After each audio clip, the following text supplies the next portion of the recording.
As always, it is my pleasure that you join me for today's podcast of Second Chance Coaching. My name is Dr. Richard Lewis. If you'd be so kind as to leave me a rating and your feedback, I would very much appreciate it, and it will help others like you to optimally discover this podcast wherever you listen to this and your other favorite podcast. As you know, at Second Chance Coaching, we focus on seeing everyday life through the eyes of the returning citizen and highlighting the resiliency of the human spirit.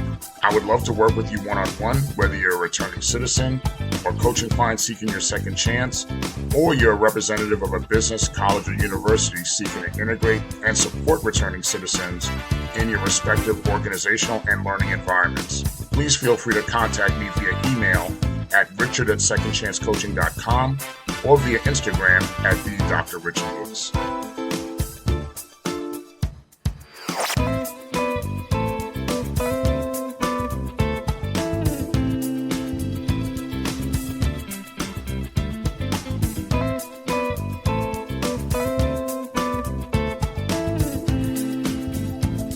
Welcome again to another edition of Second Chance Coaching. As always, it is my pleasure to join you on another week of your reentry journey from whichever corner of the world you're listening from. We always remain humbled and excited that you've decided to spend a part of your week with us. I apologize to you for coming out so late this week, as it's once again been one of those weeks.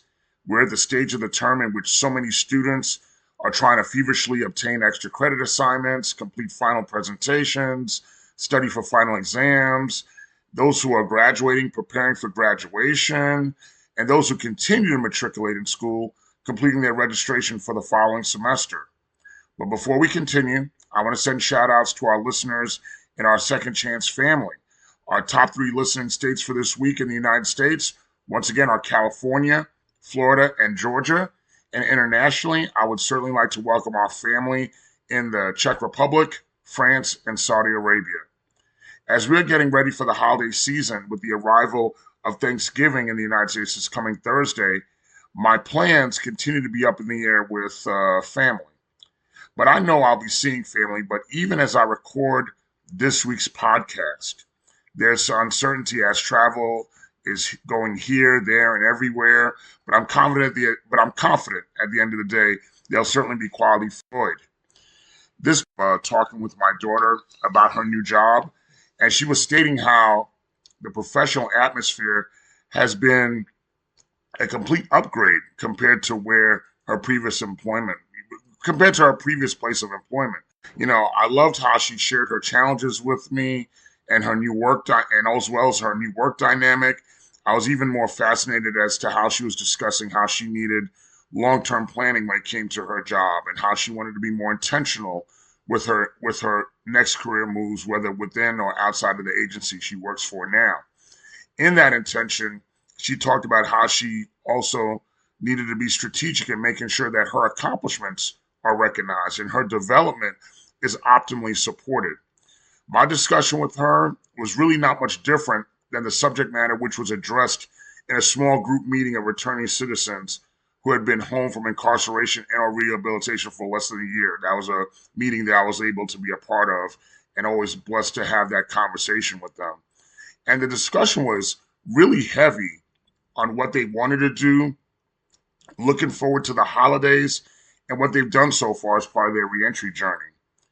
Last year, right at this time, I recorded a podcast which really concentrated on breaking the unhealthy habit of overachieving. While there's nothing wrong with achievement, and even to a small extent, overachievement, you don't want to overdo it. If you don't want to overdo it, and you don't want to overdo it and risk burnout. While the beginning of the reentry journey can lead itself to burning yourself out because you want to do so much, catch up with so much, etc. and so forth, believe me when I tell you, even in the advancement of one's reentry journey, one can still struggle with inadequacies. For me, if I had to identify one area in which I have struggled, is the need to prove oneself. Given that I have traveled and continue to travel on this journey as a returning citizen, making sure I'm present and proving myself every step of the way is simply important to me. Even though I am sure the only person really keeping score of what I'm doing is me. I remember when I first came home, I was doing simple work, for employment. And like I've said in the past, these were not jobs that were preparing me for a these were not jobs that were preparing me for a long-term career. But the lessons in life I received from being there were invaluable when I look back upon it. When I look back upon it and when I look back upon that time. At that time, I was dating someone who had a strong career track job at the time, let's say. And when we would have conversations and catch up with each other about our daily work and we'd have those back and forth conversations. And when I would speak, it seemed that my contribution to the conversation was not with was didn't have much value really, and it was probably due to the simplicity of my work or how I looked at the simplicity of my work. And then when she would talk, I would listen to all the consequential decisions and interesting things she would do in a given workday. Listening to her work made me feel very inconsequential. I allowed it to make me feel that way. And it made me doubt as to what I had to do on a daily basis, and wondered if it even had value and made a difference. Now, I was not looking for her to provide reassurance that my thinking was silly.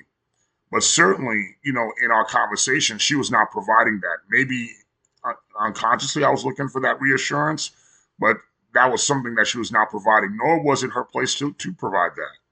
But when I look back upon it, my stage and place in life at that time was in transition. And I was at the beginning of my reentry journey. And funny enough, rather than comparing myself to her, I really should have just embraced where I was in my professional journey.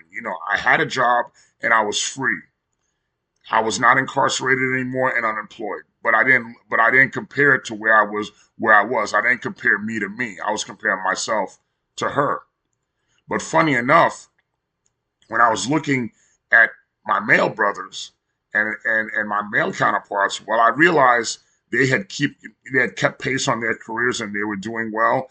I didn't feel threatened by their advancement, nor did I really compare myself to them. I didn't. I just, for whatever reason, I didn't feel like that I wasn't going to be able to catch up with them. I imagine that in a romantic relationship, there's enough insecurity to go around that if you let it get to you, as I let it get to me, it could get to you. And I guess I just didn't want to feel like I was less in my partner's eyes. I didn't want to feel less as a man.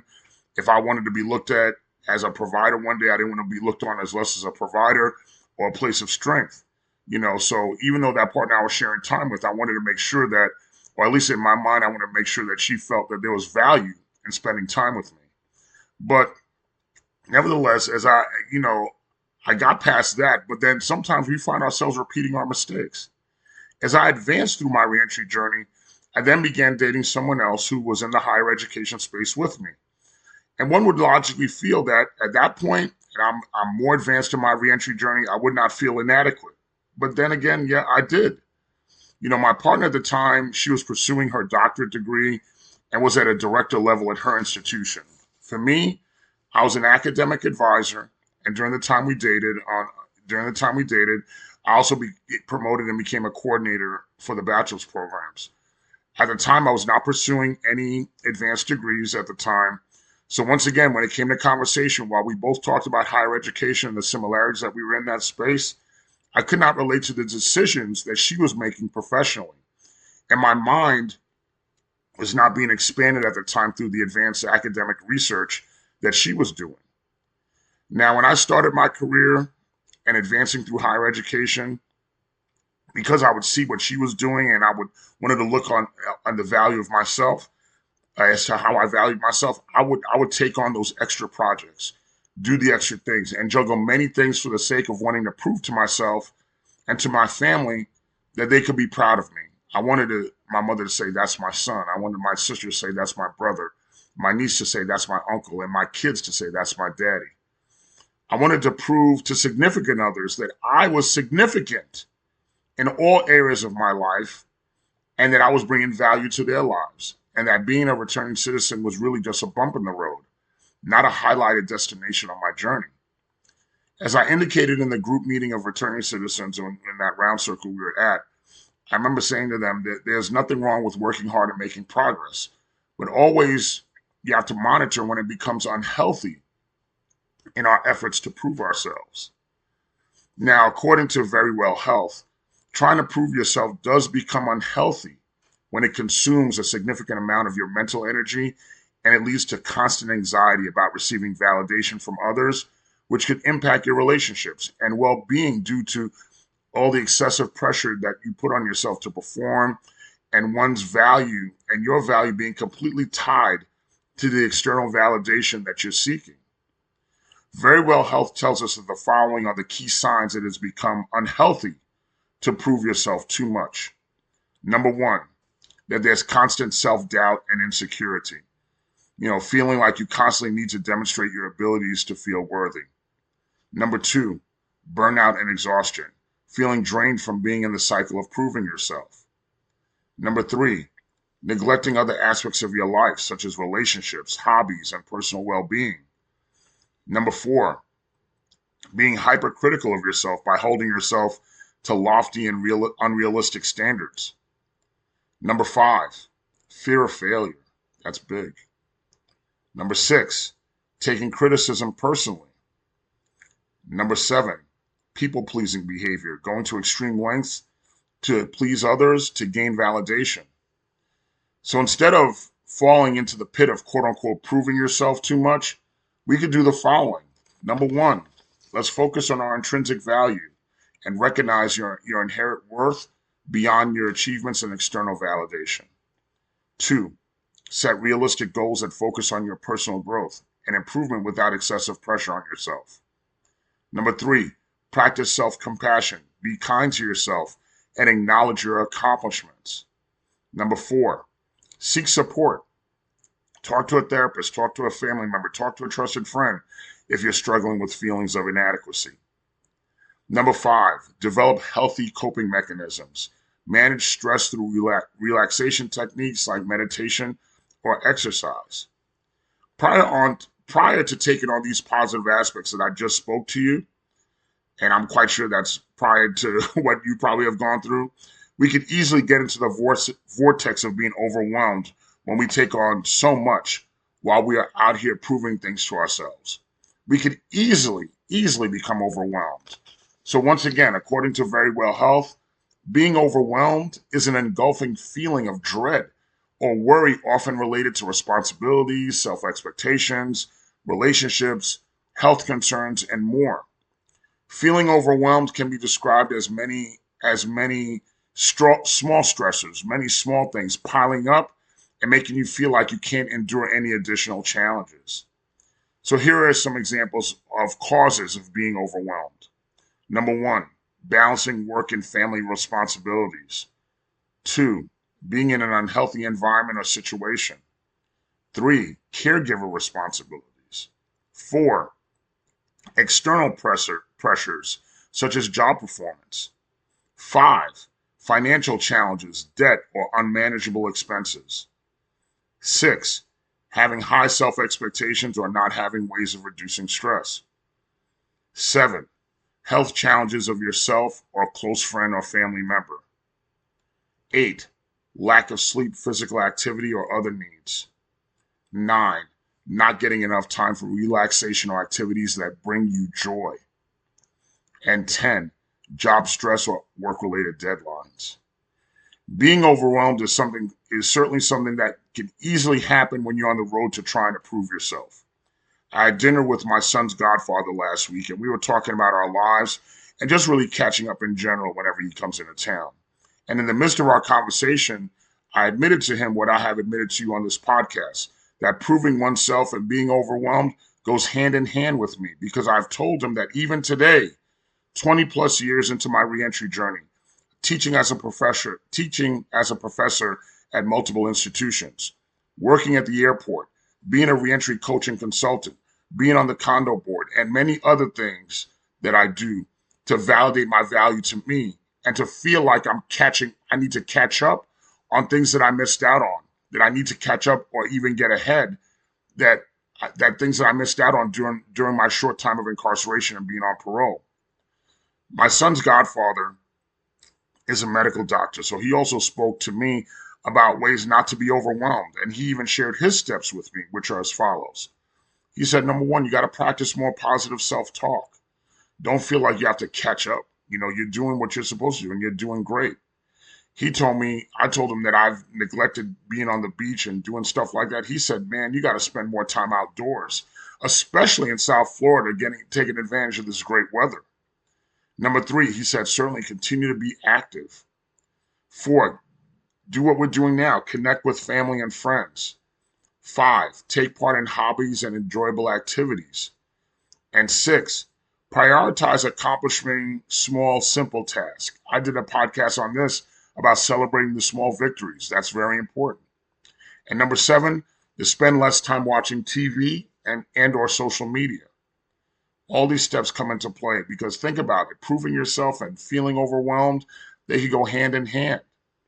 And certainly, especially to those men that were in that group, that they had been home for less than a year, we really talked about, while you have the energy and the excitement and the enthusiasm of accomplishing so much when you've been home for such a short time after being away for various amounts of time, you want to take it step by step and day by day.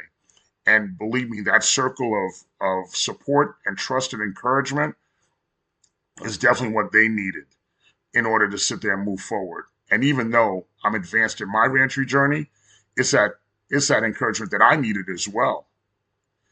I certainly want to thank all of you. And I really love talking about these subjects as, like I said, when I sat in that group, it enabled me to be self-aware, and it makes me to be self-aware when I'm talking about it with you and reduce those negative effects of behavior that might have started from a good place. Wanting to do well and prove yourself and accomplish, it starts from a good place, but when it gets too much, it could become pretty negative. So I want to continue to thank you for your continued support and love of Second Chance Coaching.